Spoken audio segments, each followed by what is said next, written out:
This is Johnny Sparm with me, Ernest Manu. In our lead stories this hour, Minority described Finance Minister Ken Ofori-Atta's statement on COVID-19 expenditure as unsatisfactory as they make a renewed call for an independent committee of Parliament to investigate the COVID-19 expenditure. Speaker, we demand that you refer this statement to a committee of Parliament, whether it's an existing committee or a standing committee, to probe COVID expenditure beyond the headline numbers. We have details as the NPP majority in Parliament pushed back on the request, arguing there's nothing to be investigated. Speaker, as far as I'm concerned, it has no basis. It has no basis. Putting all their comments together, the minister was consistent, was transparent, and must be commended. Also in this package, the National Association of Graduate Teachers threatens industrial action by end of June over the cost of living allowance. If at the end of June 2022, our call for COLA is not heeded to, they have no option than to pay heed to the clarion call of our members to lay down our tool. And fishermen complain of dying fish stock in the Butre River as children continue to swim in their contaminated water body. 3 months ago, when you open your tap, you see water like this flowing through your tap. And baby suba, Anna, and Anamno, as I said, woo. Hello again, thanks for choosing us. Now, communities around the Butre River in the western region continue to reel under the havoc of harmful mining on water bodies. The river, one of the western region's most important source of drinking water, stretches from the Pra River to join the sea in the Ashanti West municipality. Its deteriorating nature continues to pose health risks to children who swim and fishermen who fish in it. Johnny's Justice Bedu has been there. This is a video of men and women hard at work on the Butre River. The color of the water has turned brown as dozens of locally made chamfine machines dig deep into the underbelly of the riverbed in search of gold. The Butre is one of the most important water bodies in this area. When I was young, we would come to the lagoon to fish, swim. We take a canoe, come to this place. We come here and fish here. Stephen Arthur is the assembly member for Butre, one of the communities here. He has spent years complaining to the local assembly to step in and stop the havoc. He says nothing has changed yet. We are living in a society whereby water is even, the price of water is even increasing each day. Ghana Water Company pump water from rivers like this, River Pra, and Cobra, Butre, and feed it into their system for production to our various homes. Sometimes, recently, about 3 months ago, when you open your tap, you see water like this flowing through your tap.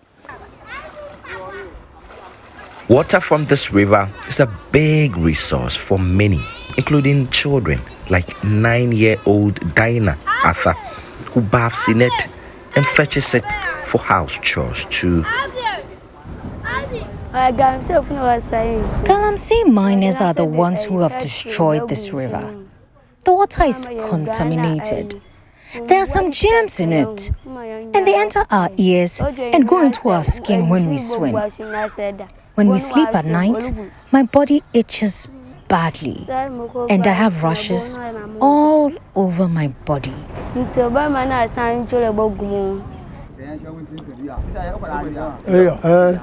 Like Dinah, fishermen here too are feeling the pinch. As the water has muddied, poisonous mercury from mining has also killed many of the fishes, hit it hard at a fishing industry that is already battered by overfishing and the use of dangerous methods like lights on the high seas. And baby suba, Anna, and Anamno, as I said, woo. Sometimes the fishes die. The water stinks badly. The color gets muddied, and we know they dump all the chemicals for the mining into the water, and that's the problem.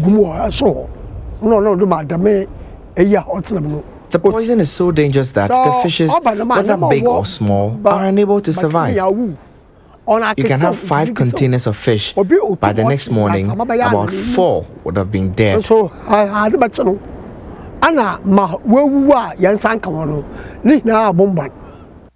Government seems to be doing so much in the fight to root out harmful mining in Ghana. But for people around this river, it seems that this fight may be too little, too late. Justice Beidou, Joy News, Butre. Now, firstly introduced in the UK in 1951, zebra crossing are designed to impress upon drivers to halt for pedestrians. Unfortunately, some drivers in Accra drive at the top in spite of the black and white stripes. In this report, John users Tasha Michelle interacted with some road users in the capital who lament the non-compliant attitude of these drivers. The authorities must deal with the errant drivers to prevent the increasing rate of pedestrian knockdowns.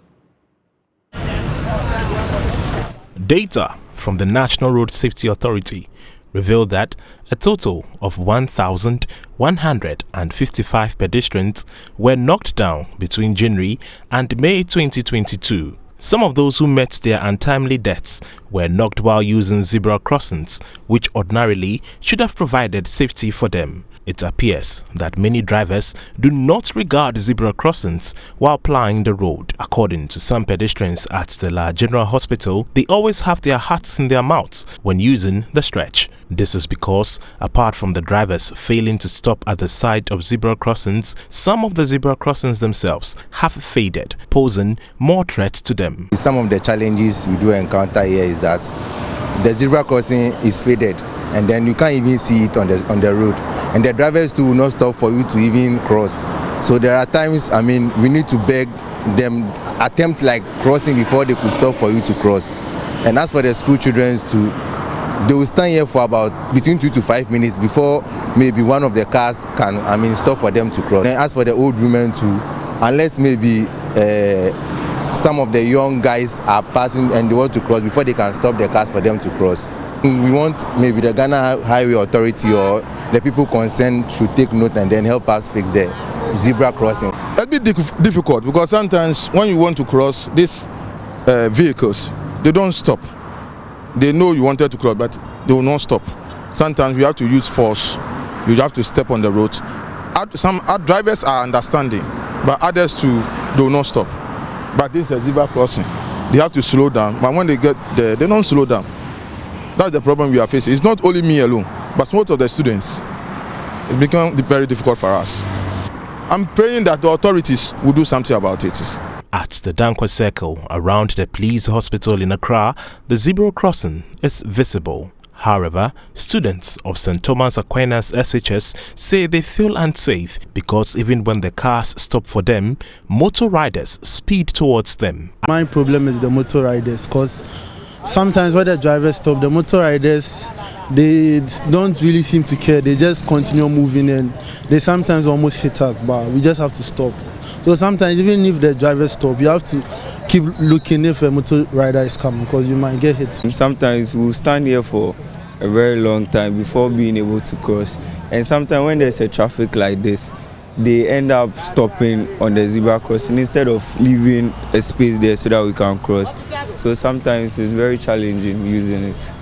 I think the drivers are ignorant about the fact that when they are approaching the zebra crossing, they should stop for us to cross. They refuse to stop for us. So mostly when there's a traffic or something, they end up stopping on the zebra crossing, which most of the time delays our time.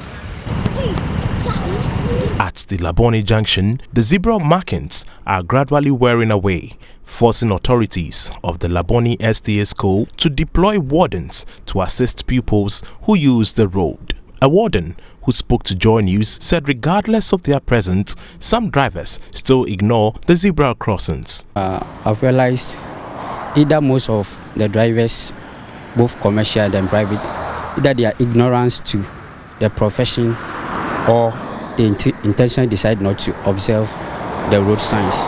So sometimes the person will realize that the child or somebody is standing right at the ends of the pedestrian crossing. but pretend as if he or she has not seen the person. And when you are stopping to, the person will tell you, I'm on top speed. But how should you be on top speed while you are approaching a pedestrian crossing? It's not the right thing. Indeed, the disregard for road warnings and zebra crossings in particular remain a concern which requires the urgent attention of authorities in order to save lives. For Joy News, Tasha Michelle. Now, former toll booth workers say they are broke, desperate and depressed following the cessation of road toll operations. Evelyn Gadri, one of the former workers who has a physical disability, says the government has refused to reassign them as promised. In this edition of Joy News Tracker, the former workers are crying out to the president to intervene and reassign them. Jojo Kobna has more on the following report.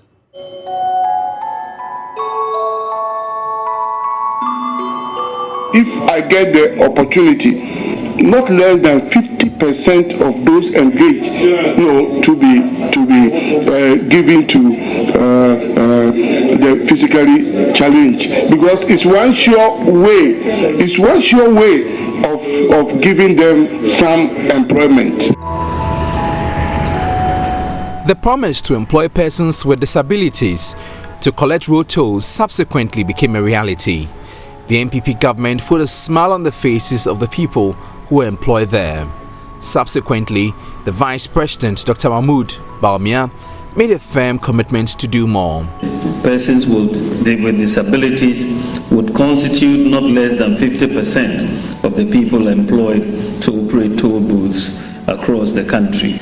However, when the Finance Minister Ken Ofori-Atta declared that the toll booth operations had been abolished, the hopes of the workers were crushed.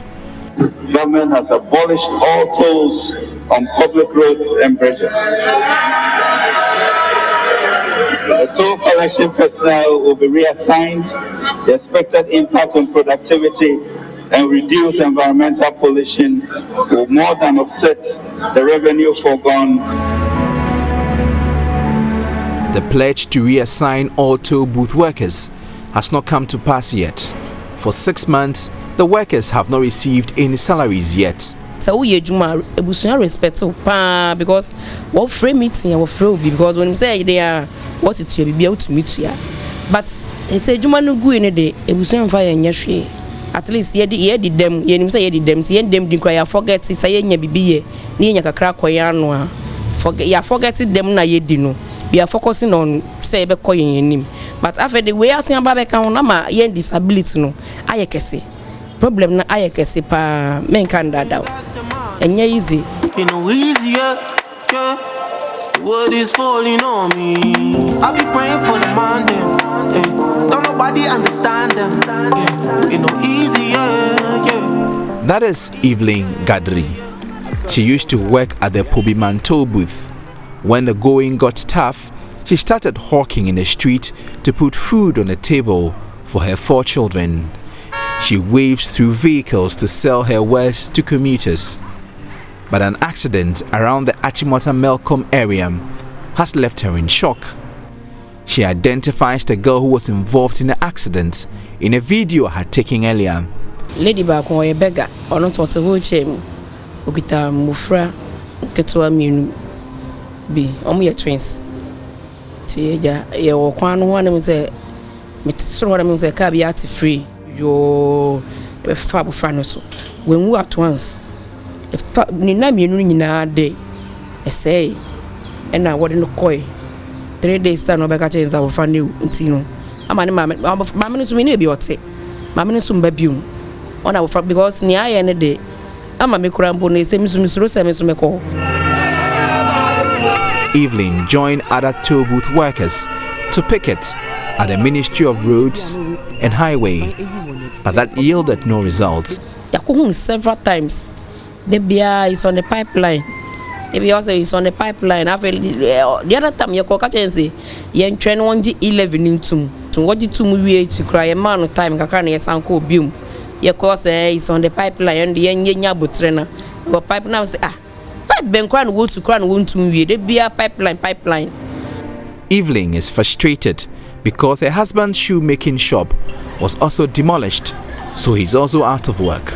bia ye won so ebubu kiosk no na kiosk ni mu a no ye dwom but ho so an na ye da enti for na won ebubu no so no he fa na ye beko ye ni bebi a ye beko but na manage me dia to nyankopon anim say on che ni tumi na say da ko me hu say ntinani ha me pa me da first me ni able person and until but me hu so wan hwe me ona me no me ba pen you wan hwe 15 years am busy by this time nti ono ana obefa me na oye me ho ade kakra bi ene ade ne ye manage kakra but what some baby bu ni die no wo mu ni kiosk me ana na me kwadwuma ba no na bibia ko ye fine me maintain fie ade no e hante me. Odoi, Evelyn's husband, says he is now miserable because of the current state of the economy. Ni bra ba ku bi kra e besra na o manu 102 bi 1.2 o si sa de o be to fini nyama ko to traffic enu kra po mi catch say e dangerous no si da bi kola no si a school o school fees so mbe ko school kra o duane di kra be edin. Genevieve also used to work at the Parliamentary booth. Due to the high cost of living and the fact that she's currently jobless, she feels suicidal.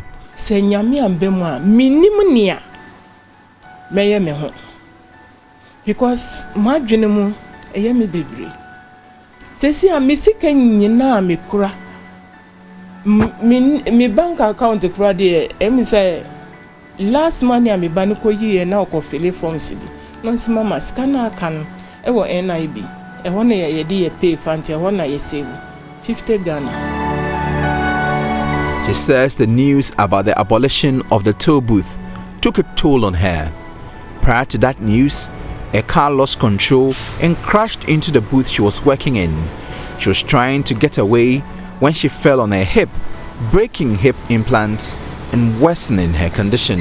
A certain Kia Bongo came when I gave the ticket. So when he moved for me to serve another car the ticket, then I heard bang. So I don't know what happened. So I was struggling in the boot till I fell down on my leg, and one of my leg is longer than let's say Ghana is longer than Africa. So I used to wear special sandals. So it slipped me, and this my leg went down heavily, and the implant inside got break. Authorities at the toll booth did not cover her hospital bill. She appealed for funds to undergo surgery, and upon recovery, she was hit by the news that toll booths had been shut down. I was not at work that time because I had an accident at the workplace, so I was in the house. So when I heard the news, it was not easy for me. It was not easy for me to control myself. I was hoping that I will get better and go back to work. And suddenly, the news came out that we are not able to go again. Genevieve says they have been patiently waiting for news about reassignment, but government has been silent. So by who say me babele manina, and I saw world lecturers went to me uncle school. What I say? Because if me hano Echo Junction 5 cedis, oh ba 5 cedis, I am in 10 cedis. From Junction also Echo Accra, say 5 cedis 50 pesos so sign. Inti okwa ni in and out no kran, if I say 25 Ghana. Nedria ni kro bedin kan ho. Inti meni bia no tifi. Oye electrical engineering. Currently, I spend 25 cedi a day on transportation. Sometimes my friends do help me and buy food, or sometimes I manage to to buy food. So in all, I spend about 5 cedi just to buy food so that I can be able to use the rest for transportation.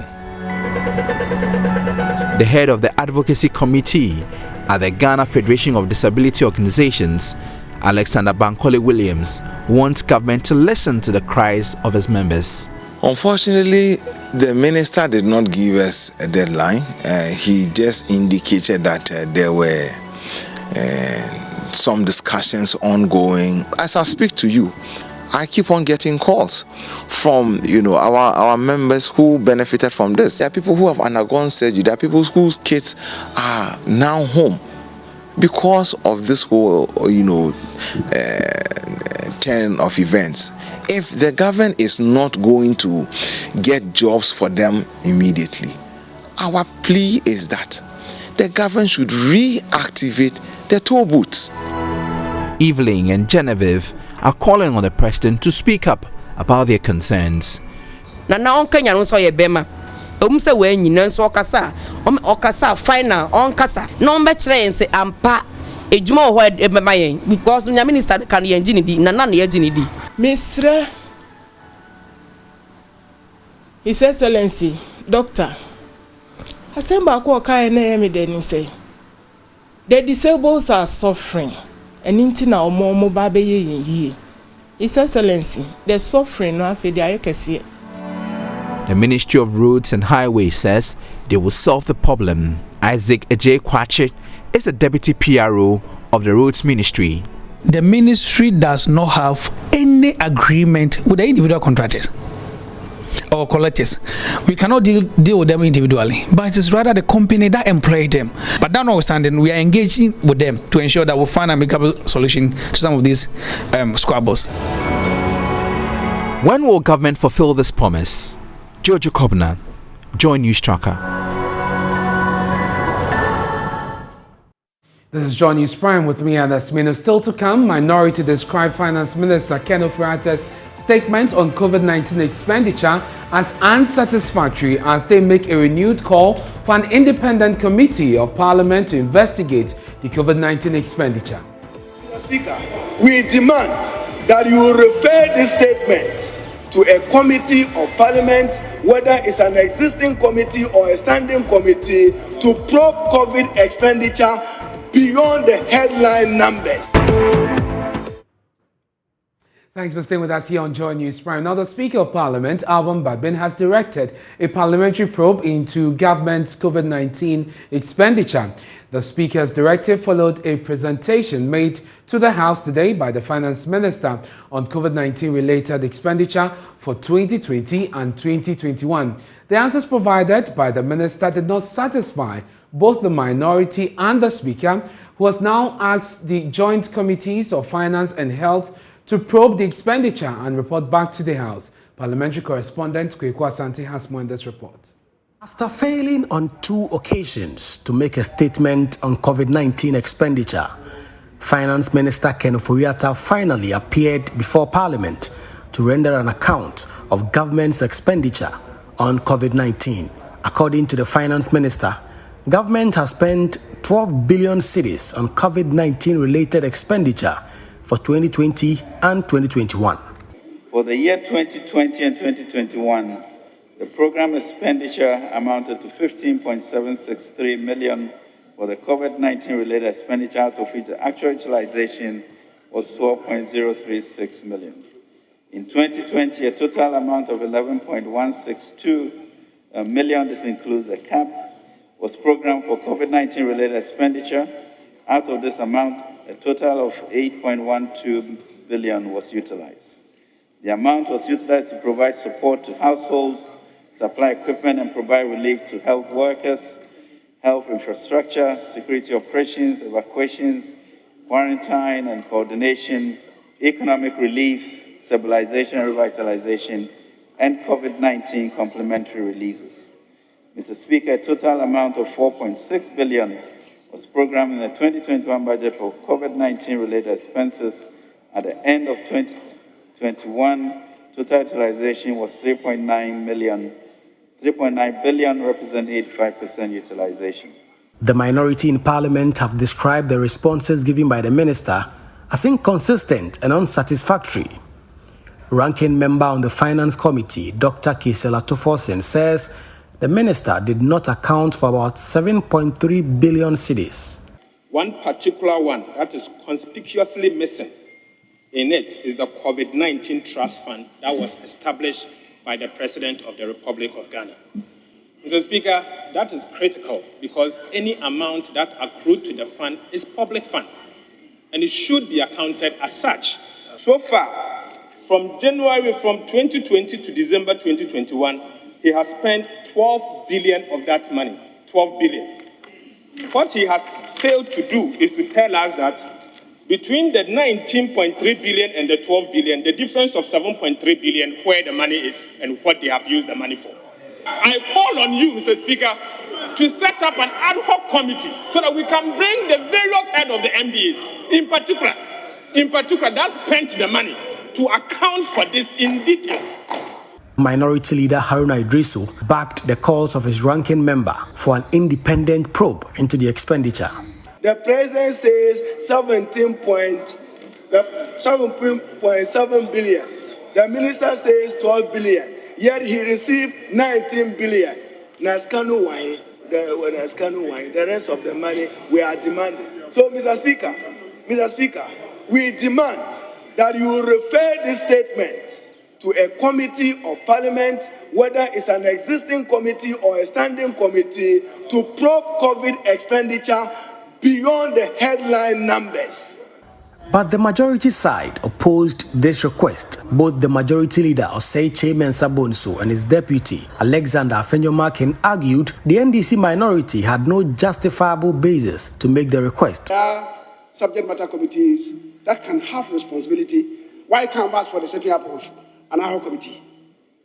Mr. Speaker, as far as I'm concerned, it has no basis. It has no basis. Putting all their comments together, the minister was consistent, was transparent, and must be commended. However, Speaker of Parliament Alban Bagbin sided with the minority and ordered the Joint Committee of Finance and Health to probe the expenditure. According to the Speaker, there are gaps in the answers provided by the Finance Minister. The directive is for the Committee on Finance, supported by the Committee on Health, to investigate and inquire further into the application and utilization of all the revenues received, referred to as COVID-19 funds, and to report to the House. The committees are expected to present their report within the first month of the House returning from its recess in August. The work of the committee is billed to be a tussle with both sides holding on to entrenched positions. Kweku Ashanti, Joy News, Parliament House, Accra. Well, a lot of figures were thrown around today by the Finance Minister, but the Joy Research Desk has been keeping tabs on the account given today by Ken Ofriatta, juxtaposing it with the previous account on COVID-19 related expenses captured in the previous budget, especially the 2021 media budget review. Isaac Ofieje, who is a data analyst with the Joy Research Desk, joins me in the studio with some of their findings. Kofi, walk us through the figures as you have found. Right, so Ernest, government says they've spent 12 billion Ghana cedis on COVID, but let's look at the genesis of this whole expenditure. So in 2020 media budget review, the finance minister went to Parliament and requested for an amount of 11.16 billion Ghana cedis to spend on COVID, and at the end of 2020, the government ended up spending only 8.12 billion cedis out of the 11 billion cedis that they requested for. Okay. Then fast forward in 2021, the Minister of Finance also went to Parliament again requesting for 4.6 billion Ghana cedis to spend on COVID in 2021. And at the end of 2021, the government has spent 3.9 billion Ghana cedis on COVID. So if you add these two block items in blue, that will give you the 12.04 billion Ghana cedis that the finance minister is saying government has spent on COVID-19. Now let's do some breakdown, and as you can see this on your screens, in 2020, 2021 media budget review, this chart also appeared in the 2021 media budget review, and the same chart was replicated by the finance minister today in his statement. Okay. And so in 2020, government, out of the 8.12 billion Ghana cedis that they said is spent on COVID-19, they ended up spending 1.55 billion cedis to support households. And if you look at household response, that cost that 1.05 billion cedis. Health infrastructure cost that 600 million. Security, 875 million Ghana cedis, and we have economic relief 3.6 4 billion cedis, and then also we have the last but not the least COVID-19 complementary releases, 401 billion. So you're saying that this chart, as we saw in the media budget review, was exactly what the finance minister presented today. Exactly. Okay. Then the same chart for 2021, we saw this. The only difference is that as at the time in the media budget review when the finance minister presented this chart, it was only covering January to September. Okay. Today, he added the November to December. Okay. Bringing the figure down to 3.9 billion cedis. And so before that, the figure was around 2.62 billion cedis in the media budget review. So these are the line items, provision for free water and electricity, 143 million Ghana cedis, and other items. And so if you combine what the finance minister presented in the media budget review, 2.6, and what he provided, the addition, which is the 1.3 million, that will give us somewhere 3.9 billion Ghana cedis in 2021. And so this is a summary. 2020, we spent 8.12 billion on COVID. 2021, January to September, 2.65. November to December, same year, 2021, we spent 1.25, and the bringing total us to the 12.4 billion cedis. Now, another thing that Ernest, we must talk about is the funding sources, because it's really, really important. This chart you see here also featured in the 2021 media budget review, and the total amount that we received in to support the 2020 budget was 19.3 billion Ghana cedis, just as the finance minister said. Okay. And then you can see the line items as well. 5 billion from IMF, World Bank, 1.3 billion, and other ones. But page 99 of the media budget review had two charts, this one and this one. Okay. Today, the finance minister presented only this and left out this. Okay.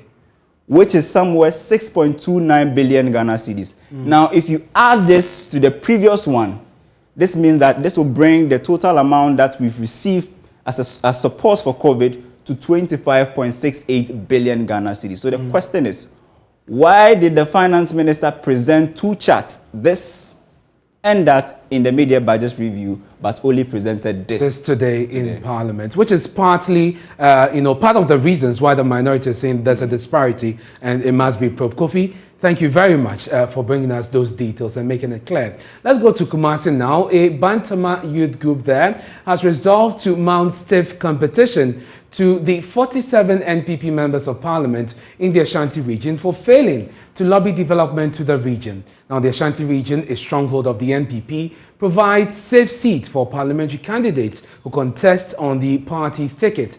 But the group says the MPs have not been effective in attracting development to the region. Nana Yaojima was at a press conference held in Kumasi and filed this report. Members of the group, mostly constituents of Bantama, wore red armbands and headgears in protest. Their Santiman flag was also dominant in their paraphernalia. A month ahead of the 2020 general elections, President Akufo-Addo, together with Asante Otumfuo Seitu, cut sword for the construction of the Buankara Inland Port. About 2 years on, the $330 million project is yet to realize any significant development. Kwame Ewuanimfo speaks for the group. Muntie na monsha na so santrofo. Munkoye hwehwemu na munkompon hwemochi say. Buankra inland port. The railway line being constructed in the Ashanti region was to go through the inland port, but it has been diverted. It doesn't go through Buankra anymore. Rather, it goes through Sokobine and other areas. This should tell us that the Buankra project is no more a priority. Sokobine, the Desia, Edia Kopie, a Krofu Froswa, Chesahono, and Fahokra. The Roads Minister, Kwesi Amoakwata, in 2020 revealed government's intention to execute certain road projects in Kumasi to give the Ashanti region a major facelift. They include the construction of 4 interchanges, including Swame, Oforikrum, Airport Roundabout, and Ahojo Santase, all in Kumasi. The promised projects were repeated in the present budget. But 6 months into the year, these areas are yet to witness any development. Mr. Nimfo again. So, after military hospital, Honwa, baby, cement in our keki, a kangurum, Emrantian and Mabawa, a higher net and Bay. If you visit health projects started under previous governments, you'll realize no work is being done. The Aferi Military Hospital is now a hunting ground. Few days ago, the Legon Medical Center was inaugurated, but the hospitals in the region have been left to rot. Yes, we are done for any padomo to Obama MPP no. Any padomo oko Parliament Rashwe Gafia. Any padomo ewohono. Region Mantem Bienoni or MPs at Santamai. Yes. Your MPs Makuma Santamemu at Dianson 47. Wow. Yeah, the MPs Nina Hoyao Ashanti region. MPs here, Yadimu Hoyao. Yamamu, now watching you. Yamamu, now watching you. Omumra Bontime, you are Sasama Yakaya Bois. No moment try the Omuya Diama Ama Sante Atumi Atumpong. The number of MPs from Ashanti region exceeds that of any region, but they are yet to lobby any development for the region. They have disappointed us. We gave the 47 MPs a 2-week ultimatum to give answers to our questions and plan for the region. If they ignore us, we will field parliamentary candidates for every constituency to contest the incumbent. Kumasi awanya this year. Now so uko ni constituency mpundunuma awaye. Na de na muamoya santehini na nanom. Santehini dihu na mudidie. Santemai ena ye ariwa kesi ya munsada mudidie hwamo. Now, some caterers in the region, I'm talking about the Ashanti region, have begun cooking for pupils in primary schools there. This comes after the government settled the 68 days arrears owed caterers in 9 regions, including the Ashanti region. The caterers are, however, insisting government increases the school feeding grant to complement the hikes in food commodity prices. Love FM's Emmanuel Bright-Kweku has been monitoring the situation in some schools and now reports. It's lunchtime at the State Experimental Cluster of Schools. Pupils at the school are not only happy to break from class lessons, but to have a taste of their favorite school meal, gari and beans, popularly known as kobe. Gari and beans are my favorite food. When they serve gari and beans at school, I am always happy. Earlier, caterers under the school feeding program boycotted cooking services for some weeks. Their reasons stemmed from the increasing cost of food commodities and unpaid arrears from the government. But the caterers have been busy cooking the children's favorites since Monday. Salome, a caterer, says payments have been made for arrears. She has also received food staff for cooking. Payments have been made. With skyrocketing prices of food commodities on the market, the caterers say they have to buy more with a meager amount to feed the over 1,500 pupils of the school.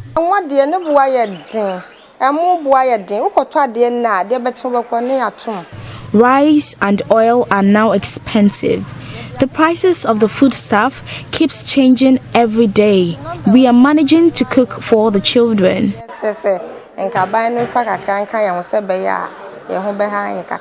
The caterers are committed to providing good and nutritious meals for students at the school, but they are, however, imploring that the government increases the school feeding grants of children to complement the surging prices of food commodities. For Joy News, my name is Emmanuel Bright Kweku. The National Association of Graduate Teachers, NAGRAT, is threatening an industrial action by end of June if their cost of living allowance is not paid. The association says the high cost of living in the country is making life unbearable for teachers. Speaking at a news conference in the Central Region, the Central Regional Chairperson of the association, Salamatu Gausu, says their 20% COLA must be released to ease the burden on teachers.